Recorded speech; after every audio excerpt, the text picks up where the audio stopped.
con la directora, pero les decía, esta recurrencia en no poder problematizar lo específico de género y salud mental, ¿no? Cómo aparece, ay, por favor, me están tiroteando, voy a cerrar les pido disculpas a la gente de la cátedra, me están tiroteando con el WhatsApp web, es como no puedo concentrarme. La dificultad que hay para poder darle un lugar específico a la intersección entre salud mental y género, ¿sí? Pasó con la directora, pasa en el servicio, ella dice, no pueden pensar lo específico de la intervención en salud mental cuando tiene que ver con una clave de género, esa recurrencia, no ubicar. Después hay unas cuestiones sobre cómo piensan los conceptos, que se las dejo acá, igual tienen el trabajo. Y entre los resultados, esta cuestión, ¿no? Que si bien en el marco teórico hubo una esquematización de modelos, el asilar y el comunitario, ellas asumen, y acertadamente, ¿no?, que son modelos que no son históricos en el sentido de que uno sucedió al otro, sino que conviven actualmente y que se ponen en tensión en el servicio específicamente. Sin embargo, ellas asumen que la lógica manicomial es la que predomina en las prácticas de estos profesionales y de estas profesionales. La tesis es muy elocuente en las entrevistas también, por eso hay materiales que hacen a la lectura en primera persona muy interesantes. Dejo algunas otras cosas que también están planteadas, porque ya van relacionando cada cosa con la ley. Así que les invito a que lo puedan leer en relación con la ley, cada tema. Quiero ver acá si hay algo. Esto. Y hacen después un paneo de todas las violencias y todas las violaciones que se producen. Entonces van armando.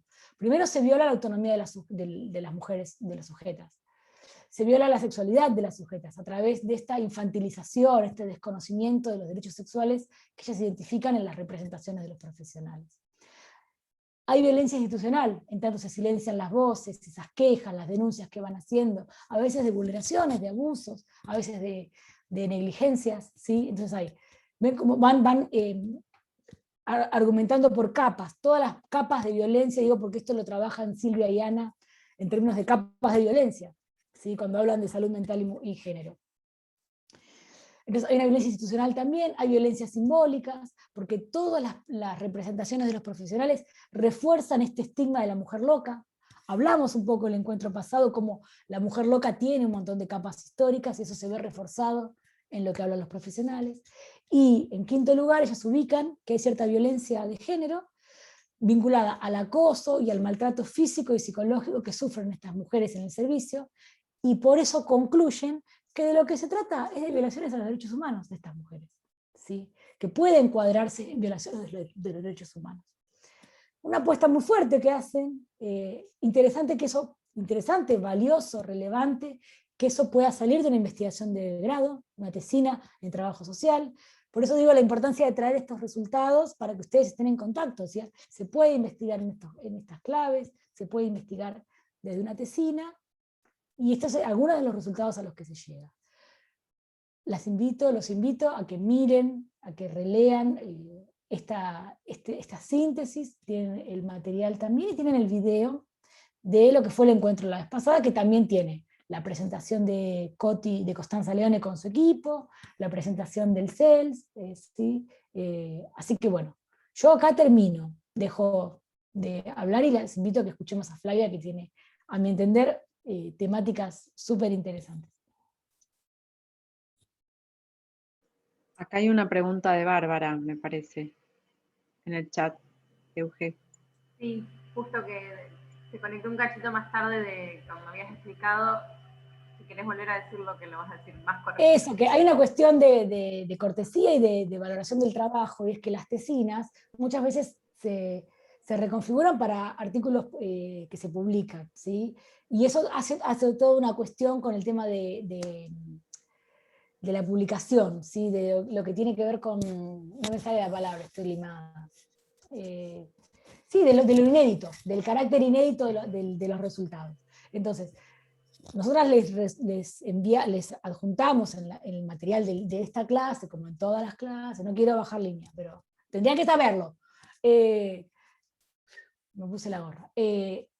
Un resumen que tiene el objetivo y todas las conclusiones, Y también está el video del encuentro pasado donde ellas vinieron a exponer. No las puedo llamar todos los cuatrimestres porque se van a embolar.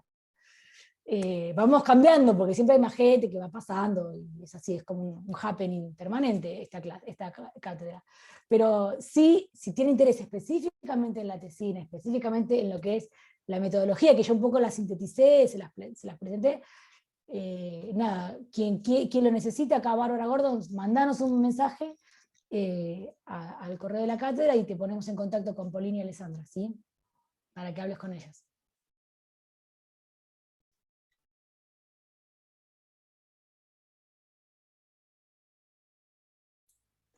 Bueno, yo voy a retomar alguna cosa que dijo Silvia antes y retomar alguna idea también de Euge, que es que la idea es que la cátedra, desde todo el cuerpo docente, nosotros somos muy de propiciar el diálogo y cada uno de los temas que se están dando, vieron que son temas que generan comentarios, y la idea es de micrófono abierto y de cámara prendida para poder garantizar alguna interacción con ustedes, y la idea es que interrumpan cualquier cuestión de la que estamos hablando para poder tener un diálogo y en el cual ustedes también participen. Eso se los pedimos porque ya bastante restringidos estamos con el distanciamiento físico como para además restringir otros canales también de comunicación. Bueno, yo voy a compartir pantalla.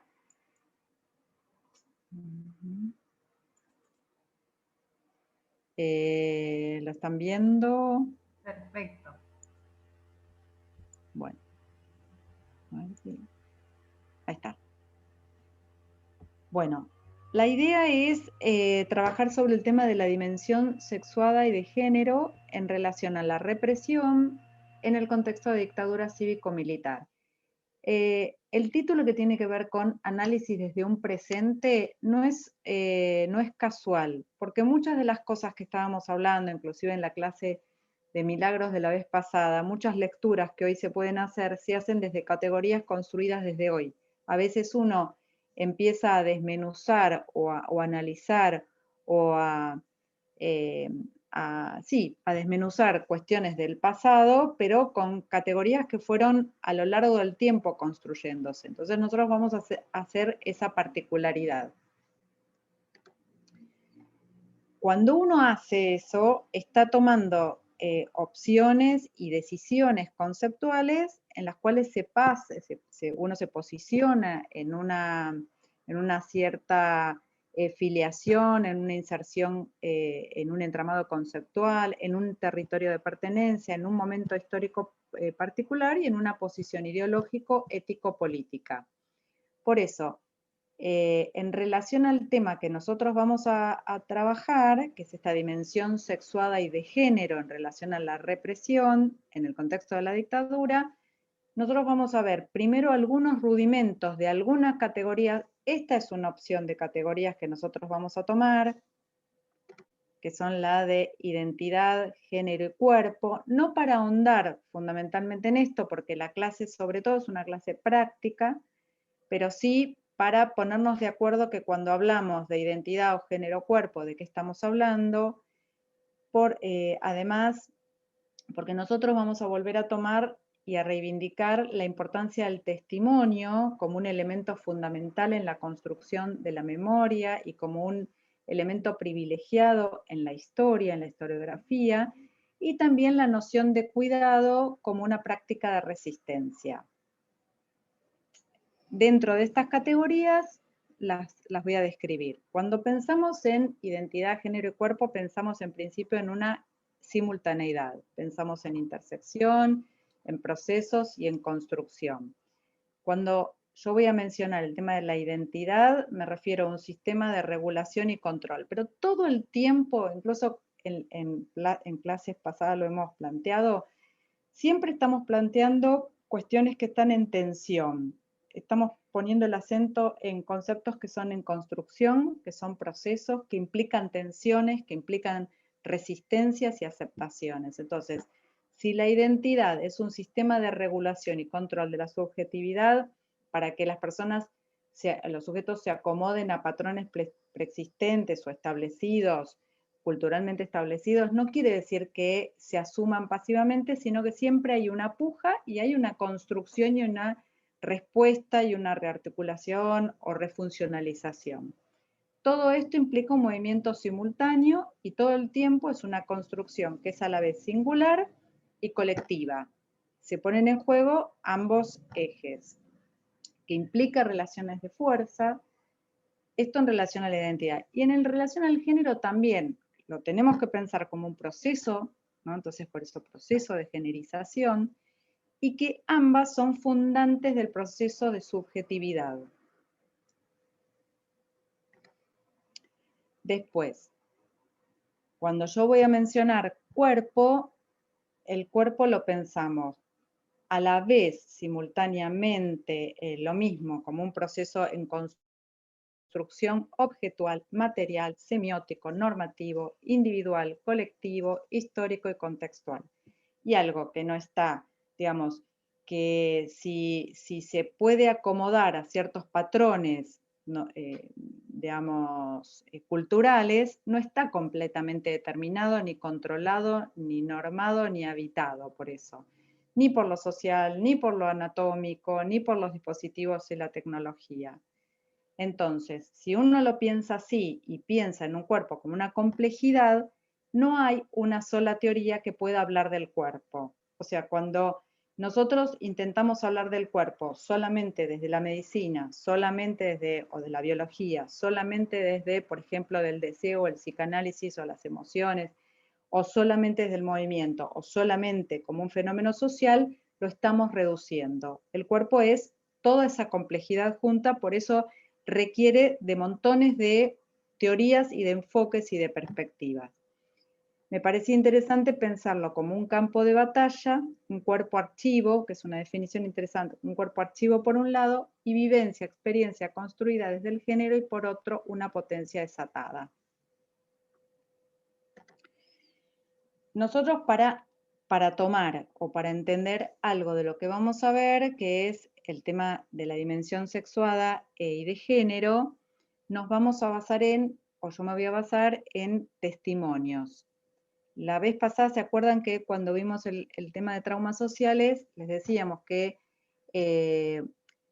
desde no adhiriendo a una concepción de la historia como una historia entendida desde una perspectiva neopositivista, en donde los hechos eran hechos fácticos y discretos y sobrios y había que sacar todo el tema de los mitos y las memorias. Al contrario de eso, cuando uno toma el tema del testimonio y toma como fuente privilegiada la memoria, es porque uno está pensando que es una fuente desde la cual se puede construir la historia.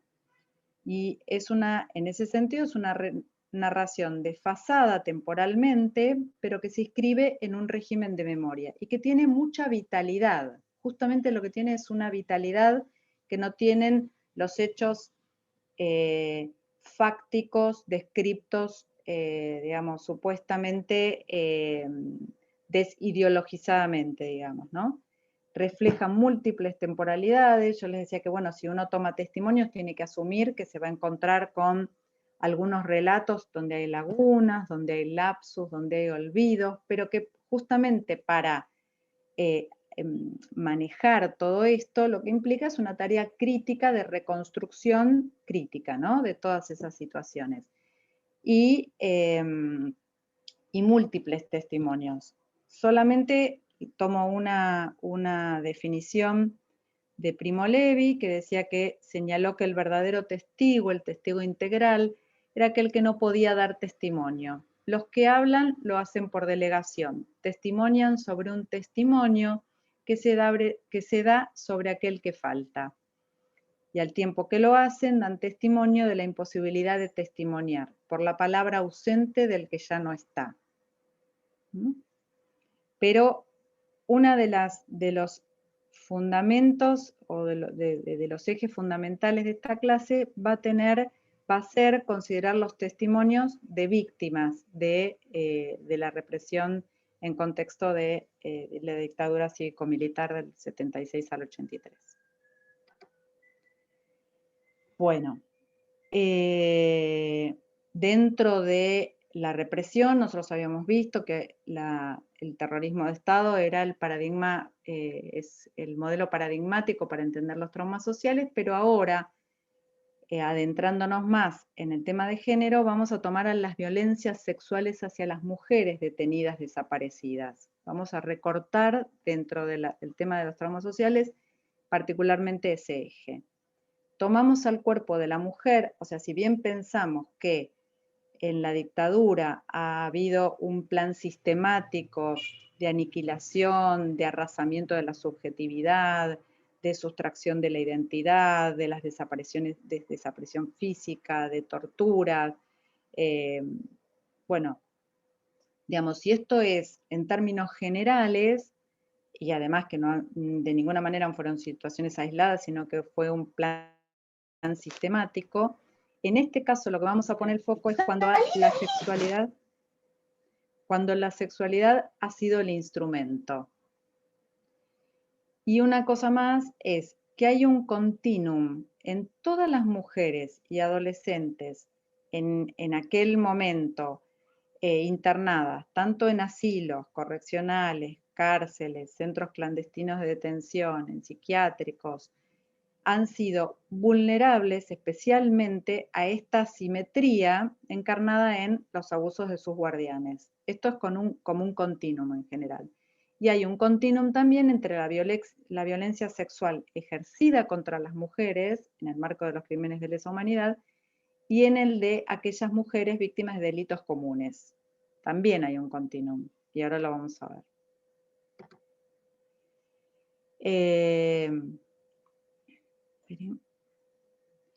Bueno, el punto fundamental es que los delitos sexuales no fueron inicialmente tipificados como delitos de lesa humanidad. Así como uno puede pensar, bueno, en el 85 fue el juicio a las juntas, en el 86, hoy recordaban que Emil Semoller, ¿no? Si no me equivoco, la mujer, una de las adolescentes que estuvo desaparecida a partir del hecho de la noche de los lápices. Hizo sus primeras declaraciones en el 86. Vamos a ver después, me adelanto a la siguiente, que los delitos contra la integridad sexual fueron recién tipificados en el año 2013. Fíjense ustedes la cantidad de tiempo que transcurrió entre esas primeras declaraciones, entre esos primeros juicios, y el momento en el cual adquiere entidad jurídica los delitos sexuales. A pesar de ser mujeres privadas ilegalmente de la libertad en los centros clandestinos de detención, a pesar de ser víctima de y exponer sus cuerpos desnudos como signo de humillación, como parte de la tortura sistemática, a pesar de no brindar consentimiento, ¿no? Consentimiento cero, a pesar de la tortura, a pesar de una relación asimétrica fundante del vínculo con los represores, obviamente. Y aun cuando hubiese zonas grises, porque esto es lo más importante o lo más distintivo que empieza a aparecer o que empieza a hacer, digamos, ruido, no solamente entre las propias militantes, sino entre los represores y entre las propias militantes, que se genera alguna reacción frente a esto, aun cuando haya una cercanía con el secuestrador y son víctimas de eso, y aunque tengan con ellos en una capa vínculos de camaradería, entre comillas, todo eso se basa en una relación ostensiblemente asimétrica. Bueno, aun cuando hubo violaciones con y sin violencia física, ¿no? Que tiene que ver esta situación con la anterior que yo les decía, podía no haber un contenido agresivo, o podían oscilar entre violencia y trato cordial, pero seguían siendo violaciones, aun cuando eran claramente sus cuerpos eran objetalizados, porque el cuerpo de las secuestradas eran exhibidos en distintos contextos. Las bañaban, les daban ciertos permisos como bañarse, las llevaban a reuniones donde había comida, las llevaban al cine, a pasar un día a la quinta y las volvían luego a los centros de detención clandestina, las exhibían como esclavas sexuales. Esto hay testimonios de mujeres de la ESMA, de la Quinta de Funes en Santa Fe y de la Perla en Córdoba.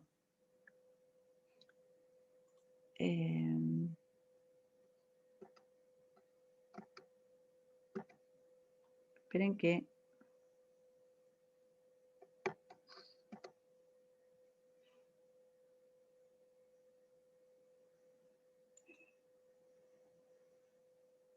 Se me trabó, ¿eh? Ya lo vuelvo. No hay problema, por ahí a mí me pasa también. Ahí se vuelve a ver, perfecto. Ahí está.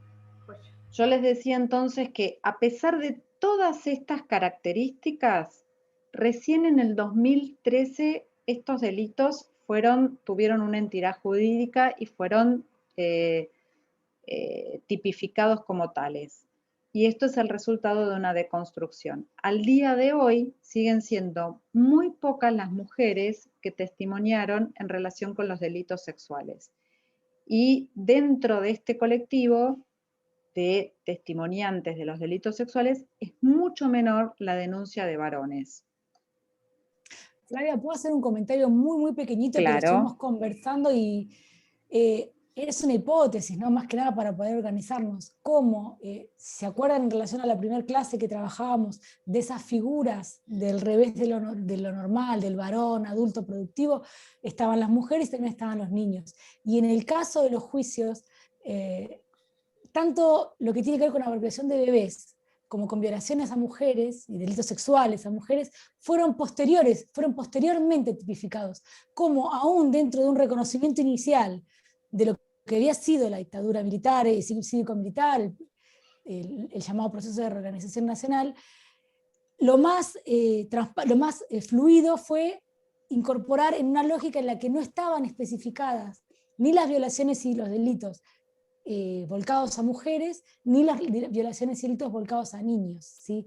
Por un lado la apropiación, por otro lado los delitos sexuales. Como la figura, hay que hacer es siempre una cuestión de tener que subrayar más fuertemente para que eso aparezca específicamente. No sé si se entiende lo que estoy diciendo, ¿no?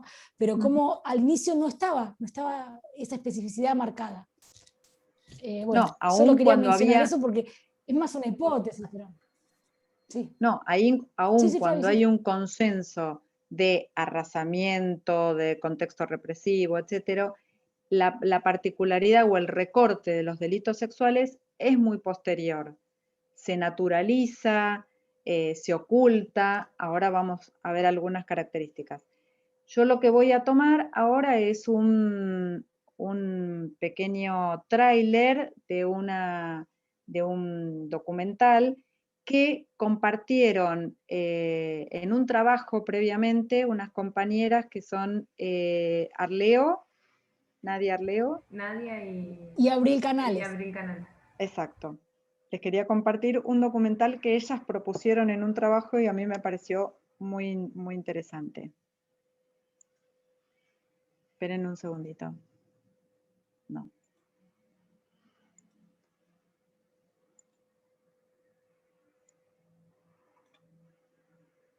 Ahora vamos.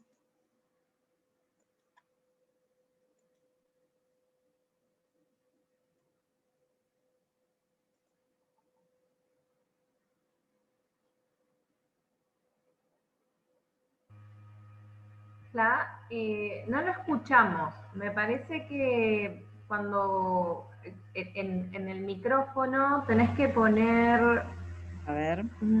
una opción que dice compartir audio desde computadora o algo así.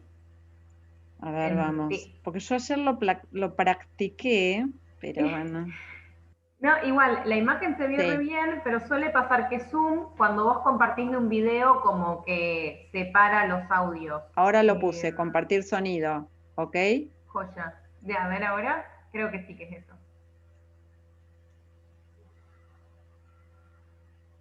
No recuerdo a nadie que se haya sentado y me haya dicho, sí, contame. No quería que la gente se entere, no quería que mi papá se entere. compañeras y compañeros tienen derecho a decir lo que les dé la gana y a no decir lo que no quieren decir, eso es lo respetable. Pero también yo tengo el derecho a decir. Cuando murió mi papá, yo he ido al cementerio y en el cementerio vi algo. Entonces es una cosa que algo terrible de ver, mirar.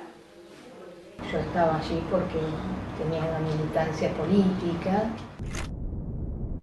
Si yo tengo que pensar mi experiencia en el campo de concentración vinculada a una cuestión de género o a mi condición femenina,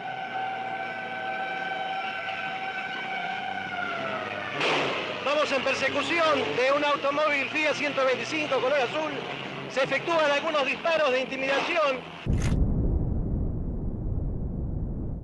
El primer día empezaron los manoseos y los insultos. Somos mujeres, somos putas, sí que militamos. Y yo creo que ahí le pegó en la concepción de madre y esposa occidental y cristiana que tenía el represor.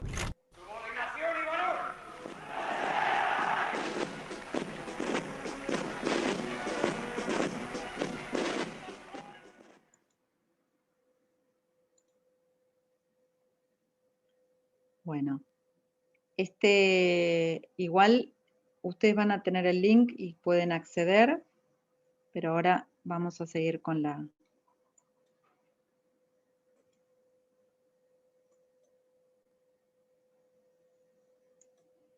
Esta es el link del tráiler, ustedes lo tienen igual en las diapositivas. A ver, vamos a pensar una cosa y vamos a tratar de aislar ciertas dimensiones dentro de ese delito contra la integridad sexual. Bueno, una de las, por parte de los represores, ¿no? Una de las características que mencionan que las detenidas en esos testimonios, las detenidas desaparecidas, eran que ellas eran pensadas y tomadas por parte de los represores como un botín de guerra, como un trofeo para leccionar, sobre todo a los líderes de las organizaciones militantes, ¿no? Apropiándose de sus mujeres. Eran un objeto y un mensaje hacia ellos, ¿no? Y otra de las cosas era la vivencia de traición que se generaba entre las mismas detenidas desaparecidas. Lo que intentaban hacer era propiciar un quiebre al interior de las detenidas. Incluso había un área que se armó en un grupo de prisioneras, entre comillas, que las trataban como colaboradoras de los militares. Todas estas diferenciaciones eran hechas a la luz de querer generar esta idea de quiebre entre ellas mismas y al mismo tiempo mensajes hacia quienes todavía no estaban, porque ahora vamos a ver algún testimonio. La idea era que esto se supiera, por eso a veces la sacaban, en ese caso de la ESMA, y la sacaban a pasear en un auto. Ahora vamos a ver un testimonio. Una cosita que les quiero comentar es que todos los testimonios que figuran acá son testimonios que han sido obviamente publicados y con el aval de las personas que están, cuyos extractos hay consentimiento respecto de sus comentarios, ¿no? De sus testimonios. Uno es el de Sara Solar de Osatinsky, que decía: pasearme por las calles de Tucumán, donde yo era muy conocida, una vez que ella estaba detenida, desaparecida, fue algo más que terrible. Yo era un trofeo de guerra para ellos y era una bandera de decir: acá nosotros somos los dueños. Este es un testimonio. Otro testimonio dice: había un lugar llamado Pañol, donde había ropa y todo tipo de cosas. ¿Sí? ¿Hola? No. Bueno. No, está bien. Había un lugar llamado Pañol, donde había ropa y todo tipo de cosas, y nos exigían al grupo de mujeres que estábamos en ese proceso de recuperación, entre comillas, que nos vistiéramos de un modo femenino, digamos, porque esa era otra muestra de que no éramos marimachos montoneras. Tenían esa idea de que las mujeres dejáramos de ser guerrilleras para volver a ser mujeres. Este es otro contenido también, ¿no? Aleccionar esto de objetalizarlas y vestir, así como les decía antes, bañarlas, vestirlas a modo de las normas y los patrones de los represores. Esto es importante mencionarlo. En realidad, vuelvo a la idea que quiero que sea lo que atraviese toda la presentación, que es nosotros estamos pensando y mirando críticamente y analizando desde una situación de hoy y desde categorías pensadas desde un presente. Si nosotros tenemos que pensar en aquel momento, aquella militancia, hay distintas posiciones respecto de aquel momento, pensados desde la perspectiva de género. Sí, y hay distintas posiciones al respecto. Hay quienes dicen que la militancia en sí era toda una contestación a los roles femeninos tradicionales, donde toda la subjetividad estaba transgrediendo y subvirtiendo los valores de la época. Esto desde una perspectiva de género, mirando esa época de militancia y esa práctica de la militancia. Y hay otros autores que dicen que no, que solamente la militancia política era vista como una transgresión, mientras que, digamos, una transgresión en el sentido de que las mujeres se manejaban de igual a igual con los varones, demostrando la misma capacidad, compromiso y condiciones, pero en lo que tuviera que ver con la militancia política. Pero que para las militantes, en aquel momento, el feminismo no era una preocupación, obviamente no estaba instalada como tal, y que la construcción identitaria fue hecha en relación a la militancia, no a la militancia política, perdón, no hacia la cuestión de género.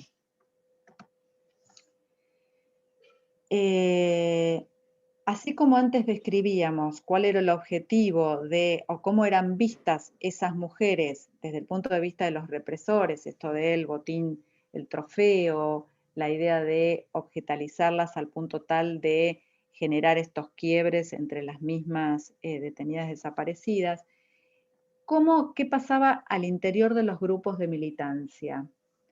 El cuerpo de la mujer también era vivido como un territorio invisibilizado de violencia, invisibilizando el tema del género y el tema del cuerpo. No veían la violencia sexual. Cuando se trascendía que a la esposa de tal o cual líder de la organización había sido violada, se la tildaba de puta, ¿no? Se la tildaba de traidora, como si fuera lo único, digamos, como este mandato de sacrificar la vida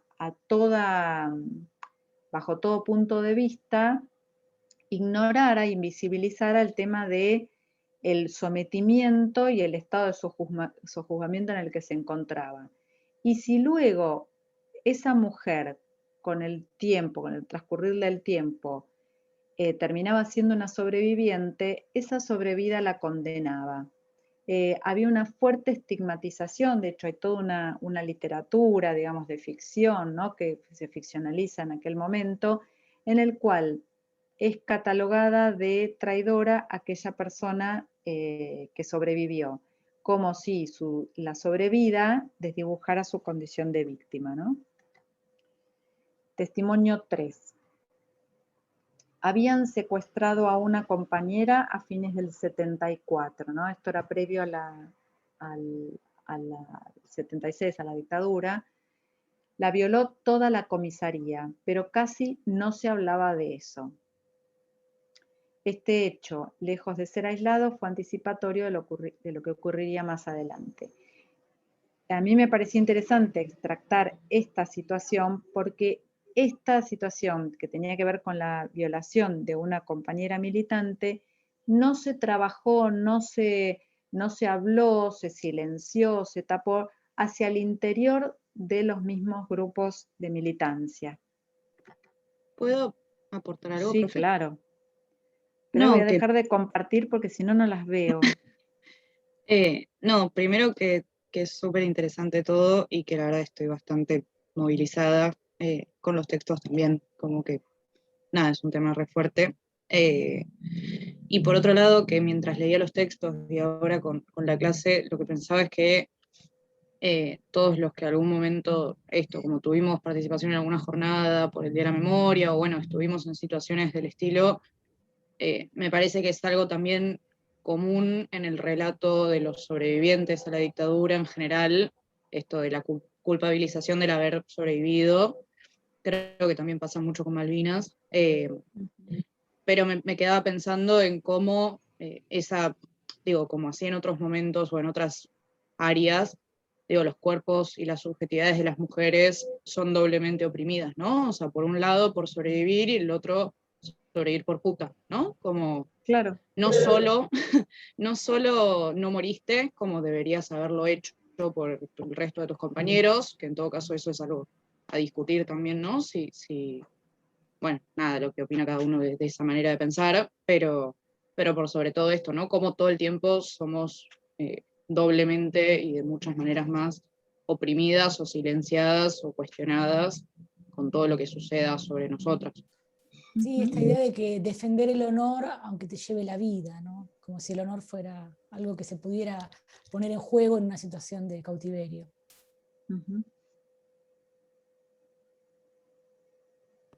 Sí, digo, mismo pensaba, perdón, No, decime. Digo que no recuerdo ahora cuándo lo leí o si lo leí o lo estoy imaginando, pero asumo que producto de esas violaciones también han sido embarazadas varias mujeres.